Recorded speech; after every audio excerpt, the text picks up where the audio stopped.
In today's video, I'm going to teach you how to use the sequence function in Excel, the new way to number rows in Excel.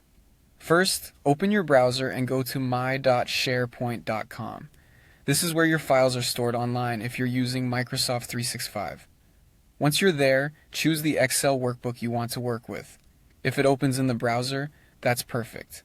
Excel for the web supports everything we need. If you prefer the desktop app and have it available, that works too. With your workbook open, click the cell where you want your numbering to begin. We'll start with a simple example to generate a vertical list from 1 to 10. Type OSH sequence 10 and press enter. Instantly, Excel spills the results down the sheet, 1, 2, 3, all the way to 10. That spill is the key idea. Sequence is a dynamic array function, which means it fills the surrounding cells automatically. If you see a spill error, it usually means something is in the way. Make sure there's empty space below and to the right of your starting cell so the results can expand. A quick tip on how this works. Sequence follows the pattern. Sequence rows, columns, start, step.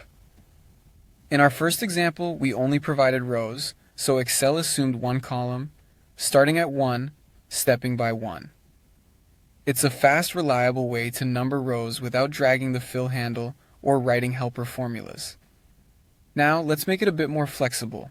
Click a new empty cell where you want the next sequence to begin. Type IGA sequence 10 to 11 and press enter. This returns a 10 by 2 grid of numbers, starting at 11 and stepping by 1.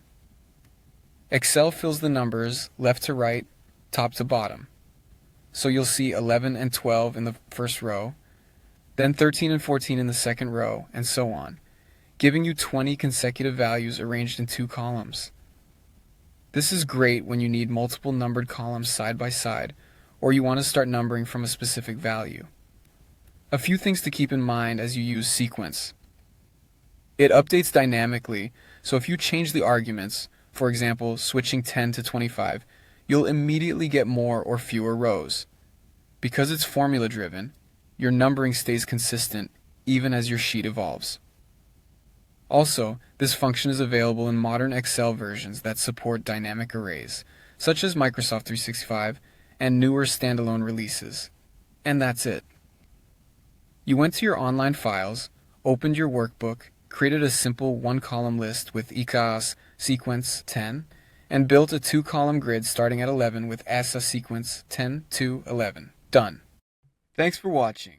Like and subscribe if this helped you level up your skills.